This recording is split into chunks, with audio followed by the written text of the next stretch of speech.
every person who trains jiu-jitsu knows the same problem. The body feels sore, the back gets tight, the shoulders ache after hard training. And many start to wonder how long they can keep going before the pain stops the progress. But there is a way to change this. And it comes from the work of Dr. Starrett, a coach and therapist who wrote the book Becoming a Supple Leopard, a guide that has helped athletes across many sports move with less pain, fix weak forms, and unlock real power in the body. And when we take the lessons from that book and bring them into jiu-jitsu, they can give us the keys to keep training for years without breaking down. They can make passing smoother, guard play safer, and recovery faster.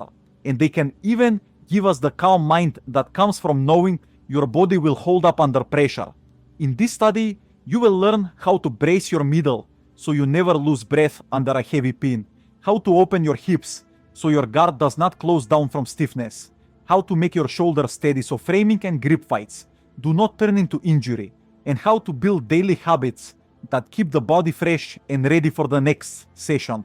And by the end of this lesson, you will see that the ideas from Becoming a Supple Leopard are not just for the gym. They're a blueprint for a long life in jiu-jitsu, for training at ease, and for reaching your full form on the mat without being held back by pain. Chapter 1. The Foundations of Positioning. In jiu-jitsu, everything begins with how you hold your body. The form you keep is the first defense and the first way to bring power into any move. And this is the same starting point that Dr. Starrett explains in Becoming a Supple Leopard, where he shows that the way we set our spine, our hips, and our shoulders will decide if our body can handle force or if it will slowly break down under stress. When we lean or arch without awareness, the joints take pressure in weak ways. But when we learn to hold a strong middle and a straight base, we keep the body safe while at the same time making it more powerful. And on the mat, this is clear every time you train. If your middle is loose when you stand to pass, your balance is weak. If your back bends when you try to keep guard your hips, lose control. And if your head drops forward when you frame your arms, become tired too soon. But when you learn the habit of a steady frame, you find that every move becomes smoother. Your passes feel lighter, your guard holds longer, and your defense feels calm, even against pressure. Starrett explains that the base of all safe movement is what he calls a neutral spine. This means that your head, your middle, and your hips line up in one steady form, not arched, not bent, just steady. When you train, you can think of this as the same form you want when you build a house. The foundation must be strong before you add weight. And when we carry this into jiu-jitsu, it shows up in the way we stand to wrestle, the way we pull into guard, and the way we move under a pin. If your form is strong, your moves have power. If your form breaks, your moves will feel heavy and slow. This is why some athletes look calm, even when they are under hard pressure. They have trained their body to keep that strong line, and it saves energy while it protects them. This foundation also gives you torque, the turning force that comes when your body is in the right place. Starrett shows that when you set a joint in its best form, you can then turn it with power.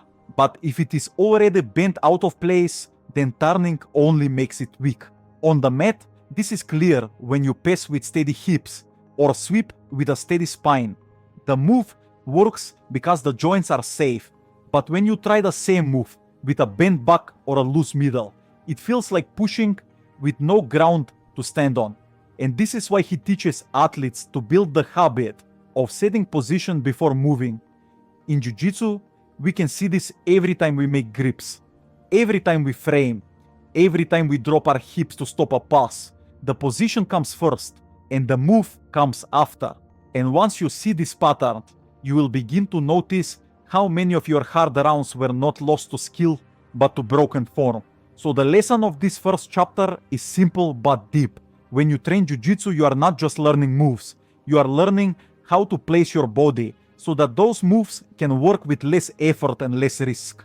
And if you take the time to set your spine, brace your middle, and line up your hips and shoulders before you start, then you will not only train better today, but you will still be training years from now. at ease, strong, and safe. Hey, if you want to go deeper, my Patreon has exclusive content that I can't share on YouTube, step-by-step guides, and personal breakdowns of your roles or competition footage. I also share free tips, so whether you're after a little extra or the full library, you can find the link in the description and pinned comment. Let's get back to it. Chapter 2. Breathing and bracing for grappling. In Jiu-Jitsu, every athlete knows the feeling of running out of breath when someone stalks you, when someone pins you under side control, or when you are deep in a scramble and your lungs feel like they cannot keep up. And many times, this is not just about cardio. It is about how you use your breath and how you hold your middle. Dr. Kelly Starrett explains, in Becoming a Supple Leopard, that breathing and bracing go hand in hand. The breath is not only air in and out, it is the way we make the body steady from the inside.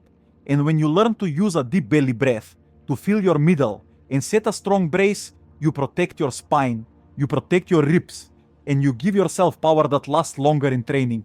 On the mat, this is the difference between being crushed under a heavy pin and still feeling calm, or breaking form and feeling panic rise. When you keep your breath steady and your brace set, the pressure from the top does not fold you. Your middle becomes like a shield, and this makes space for you to think, to frame, to escape, and to keep going without losing all your energy. This is why some athletes look like they are never tired. They are not only in shape, they have trained the skill of breathing into the middle and holding that brace every time they move. Starrett shows that the key is to first draw air deep into the belly, not just the chest, and then to keep that pressure by gently holding as you move. This makes your middle act like a belt that never slips. And when you train with this habit, your guard feels safer, your passing feels stronger, and your defense under pressure feels calm. You stop wasting breath by gasping, and instead you build a beat, a flow that keeps you steady across the round. This is more than fitness, this is control, and control of breath is control of mind. So the lesson of this chapter is that breathing is not only about oxygen, it is about form, power, and calm. And when you train Jiu-Jitsu with this skill, your body will last longer, your moves will hit harder, and your mind will not be lost in panic when the weight comes heavy. Instead, you will be steady, ready, and at ease. Chapter 3. Hip mobility and guard retention. In Jiu-Jitsu, the hips are the heart of defense and the start of nearly every attack. If the hips are stiff, the guard closes down, the legs feel heavy, and every movement to the side or up feels late. But when the hips are open and free, the guard stays alive. The legs move with speed, and every sweep or submission starts with less effort. This is why Dr. Kelly Starrett in Becoming a Supple Leopard gives so much focus to hip mobility, because the hips connect the upper and lower body, and when they move with freedom, the athlete gains a base of power that shows in every part of training.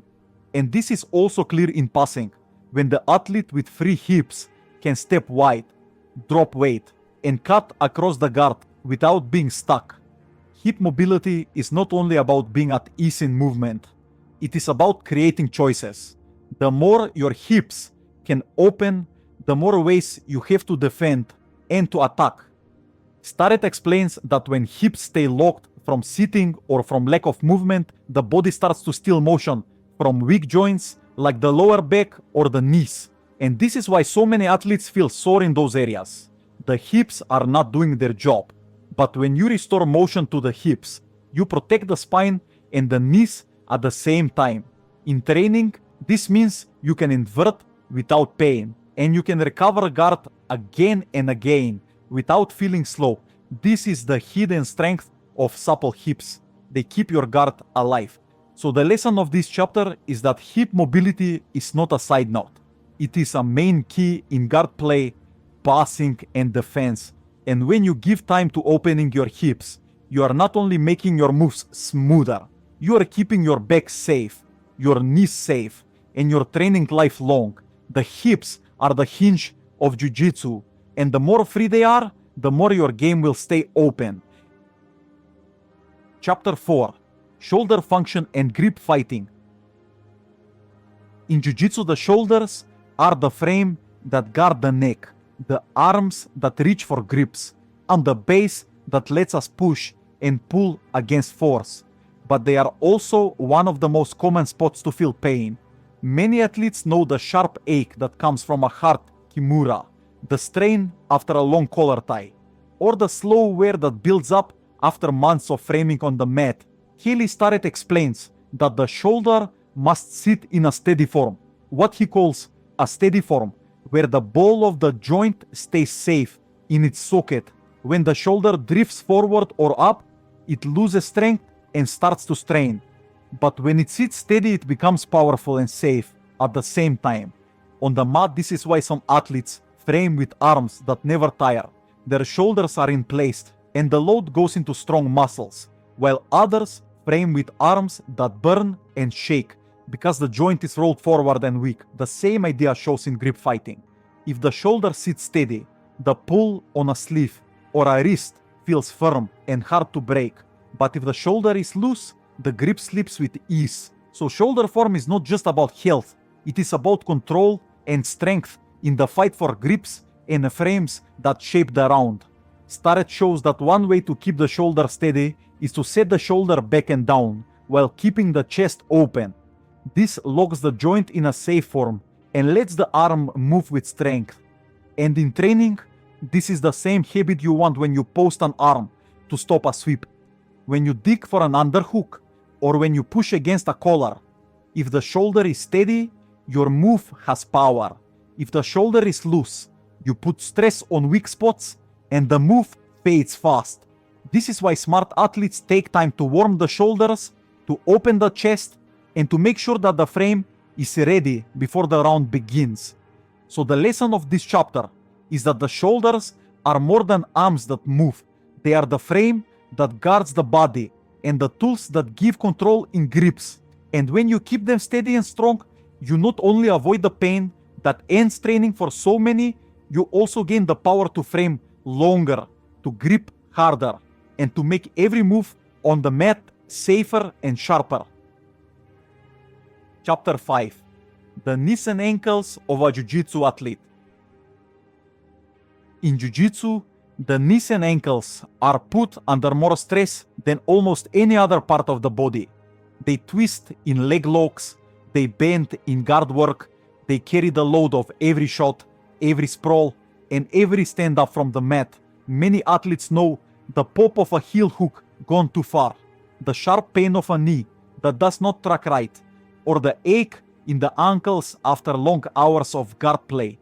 Starrett explains that the key to keeping these joints safe is to give them steadiness and freedom. The knees must stay in line with the hips and ankles, and the ankles must move enough to let the foot stay flat and strong. When this chain breaks, the stress shifts into weak spots, and pain soon follows. On the mat, this is why you see athletes whose knees cave when they try to shoot, or whose heels rise when they try to squat low in guard. Their joints are out of line, and the load goes into places it should not. But when the knees track straight and the ankles bend with ease, the shot feels smooth, the guard feels firm, and the base feels hard to move. This is also the hidden key in leg lock defense. If your ankle can bend and your knee can stay in line, you buy yourself space to turn and to clear. But if your ankle is stiff or your knee caves, you are stuck, and the tap comes fast. Starrett shows that one way to keep the knees safe is to push them out slightly as you bend, keeping the hips open and the feet firm on the ground. This stops the collapse that so often hurts athletes. And in training, it shows when you squat to pass, when you stand to open guard, or when you base to defend a sweep. The knees out, the feet flat, the hips steady, all line up to protect and to give power. The ankles also play a key role. If they bend with ease, you can sit low, in guard without strain. If they are stiff, your knees pay the price. So keeping ankles free is as much a part of Jiu-Jitsu health as drilling escapes or passes. So the lesson of this chapter is that the knees and ankles are not just weak spots waiting to be hurt. They are tools that can be trained to stay steady and to give freedom at the same time. And when you line them upright and keep them moving well, you not only avoid the injuries that so often end training, you also gain a stronger base, faster movement, and more control in every exchange on the mat. Chapter 6: Spinal Mechanics in Pacing and Guard. In Jiu-Jitsu, the spine is tested in every session. It bends when you are stacked. It twists when you invert. It strains when you fight to stand. And it bears weight every time someone pins you down. Many athletes feel the sharp pain of a lower back that gives out, or the slow ache that builds after weeks of hard training. Starrett makes clear that the spine must be kept in a steady line if it is to last. When the back arches too much or bends too far, the discs and small joints carry the load, and injury follows. But when the spine stays in its strong form, the hips and shoulders can do their work, and the back stays safe even under force. On the mat, this is easy to see. When an athlete pulls guard with a rounded back, the weight folds them and their breath fades. But when they pull guard with a steady spine, they stay strong and can set their grips with calm. The same is true in passing. When you lean with a bent back, you tire fast and lose balance. But when you hinge at the hips and keep the spine lined up, you move with power and keep your weight heavy on the guard. This is also true when stacked. If you fold your spine, the pressure feels crushing. But if you brace and keep the line, you find space to breathe and even to escape. Starrett explains that the key is to learn to move from the hips and not from the back. This means that instead of bending the spine for every reach or twist, you set the spine steady and let the hips create the motion. In training, this shows when you hip hinge to pass, when you bridge to escape, or when you shoot for a leg with a flat back. The spine steady, the hips moving. This habit not only makes the move stronger, it saves the back from the wear that ends so many training careers early. So the lesson of this chapter is that the spine is not made to carry every twist and bend on its own. It is made to stay steady while the hips and shoulders move around it. And when you keep this in mind, in guard, in passing, and in defense, you gain more strength, more safety, and more years of training without fear of your back stopping you. Chapter 7: Torque and Rotational Power. In Jiu-Jitsu, power does not only come from pushing straight, it comes from turning, from twisting, from the way you can coil your body, and then release that coil into a sweep, a pass, or a submission. This turning force is what Dr. Kelly Starrett calls torque in Becoming a Supple Leopard, and he explains that torque only works when the joints are set in the right place. If you twist a joint that is already out of line, you hurt it. But if you twist a joint that is steady, you make it stronger. And this idea shows in almost every move we train. On the mat, torque is clear. When you see an athlete sweep with a hip turn that sends the opponent flying, or when they pass by turning their knee across and locking the hips in place, the move works not just because of strength, but because the body is coiled and then released with control. The same is true in submissions. An armbar is not only a pull, it is a twist of the hips against the elbow. A kimura is not only a grip, it is a turning of the whole body against the shoulder. The force comes from rotation, and rotation only works when the frame is steady. Starrett shows that torque can be created by screwing the feet into the mat, by turning the knees out, by setting the shoulders back, all small turns that line up the body and let bigger turns release with more force. In training, this habit makes every move sharper. When you turn the hip with control, your sweep feels light. When you drop the knee across with torque, your pass feels heavy. And when you twist with the whole body, your submission locks with little effort. Torque is the secret link between steadiness and movement. It is what makes power safe and flow natural. So the lesson of this chapter is that rotational power is not just for lifting weights or doing drills. It is the hidden key behind sweeps, passes, and submissions. And when you learn to set your frame and then turn with control, you gain more power with less strain, you protect your joints, and you make every move on the mat smoother and harder to stop. Hey, if you want to go deeper, my Patreon has exclusive content that I can't share on YouTube, step-by-step guides, and personal breakdowns of your roles or competition footage. I also share free tips, so whether you're after a little extra or the full library, you can find the link in the description and pinned comment. Let's get back to it. Chapter 8: Recovery and Longevity in Training. In Jiu-Jitsu, many athletes believe progress only comes from more hours, more rounds, and more sweat. But the truth is that what you do outside the mat is just as important as what you do inside. Dr. Kelly Starrett, in Becoming a Supple Leopard, explains that recovery is not a soft add-on. It is a key part of performance and of keeping the body safe for years of training. When the body does not recover, it stiffens, small aches grow into lasting pain, and soon the athlete is forced to stop. But when recovery is given its place, the body repairs, the joints stay free, and training can continue at a high level without breaking down. On the mat, you can see the difference. The athlete who trains hard every day but never takes time to recover begins to slow down. Their guard loses speed, their passing feels heavy, and small injuries build up. While the athlete who gives care to their body comes back fresh, their guard stays sharp, their passing stays smooth, and their energy lasts longer across the round. Recovery is not only about rest, it is about active habits. It is about opening the hips. It is about giving the shoulders motion after grip fights. It is about caring for the knees and ankles after hours of guard play. And it is about making small routines part of life so the body stays ready for the next session. Starrett shows that mobility work, soft tissue care, and steady sleep are all parts of recovery.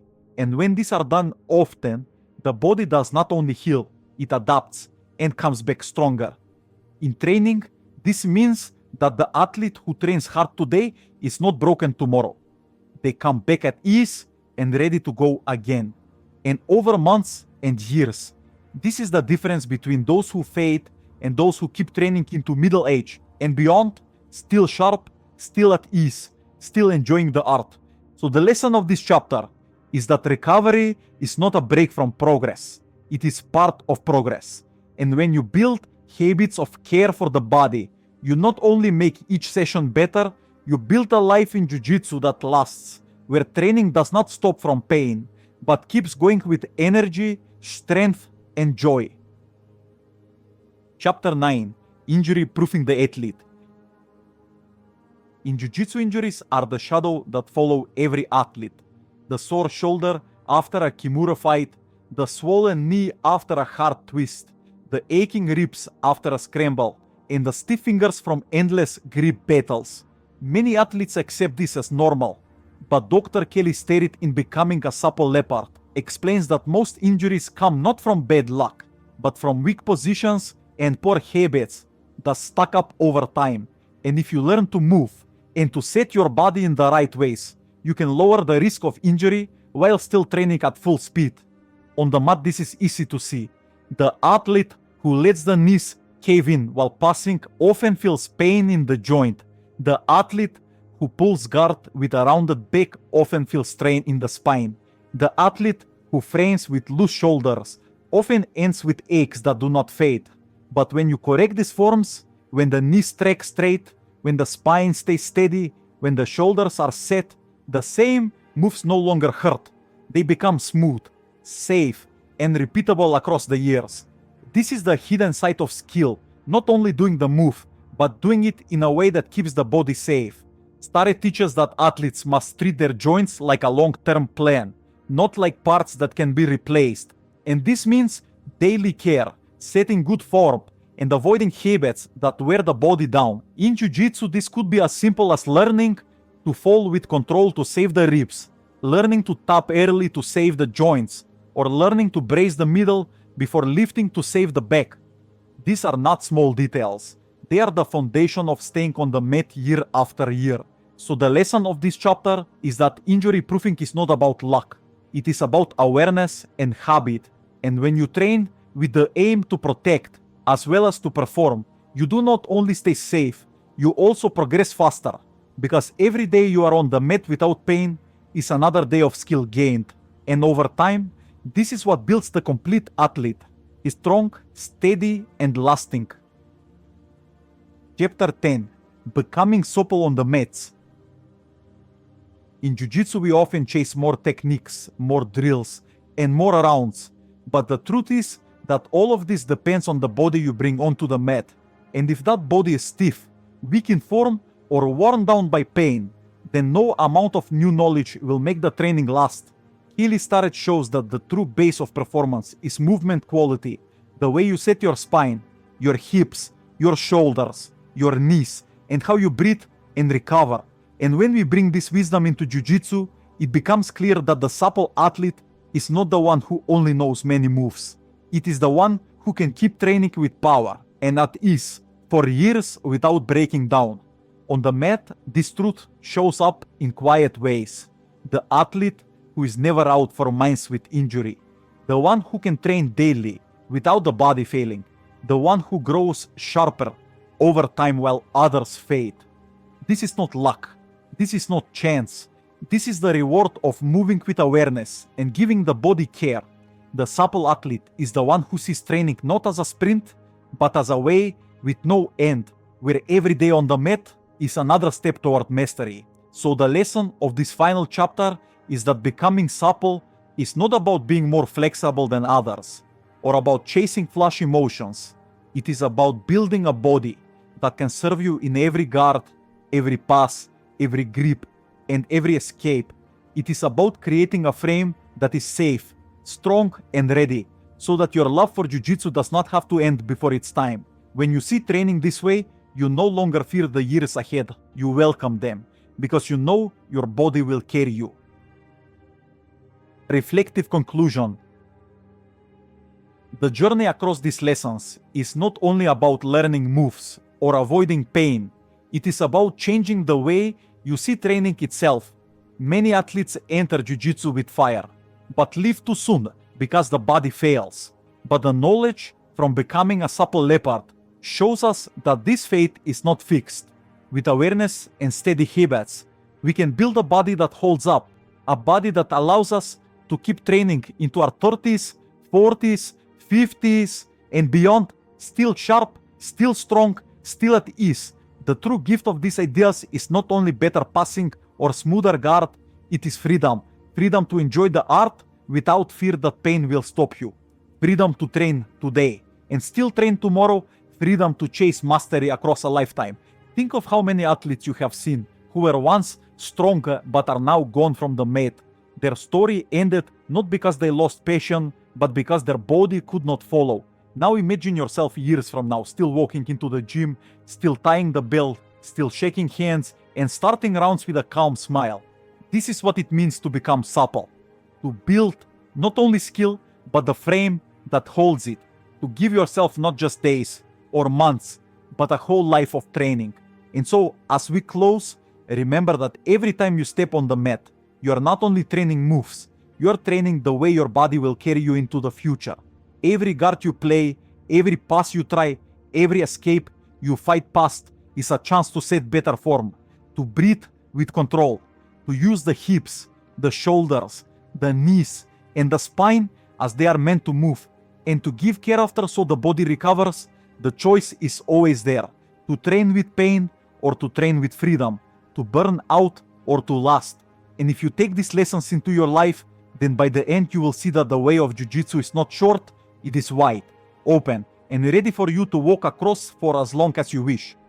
This is the promise of becoming a Supple Leopard when joined with Jiu-Jitsu, that you can keep training, keep learning, and keep enjoying the art for as long as you want, with a body that does not fail but supports you, steady, strong, and supple. Thanks for watching. If you want more, I've got exclusive breakdowns, step-by-step guides, and free tips waiting on my Patreon. You can find the link in the description and pinned comment. And don't forget to subscribe and turn on the bell so future videos find you automatically.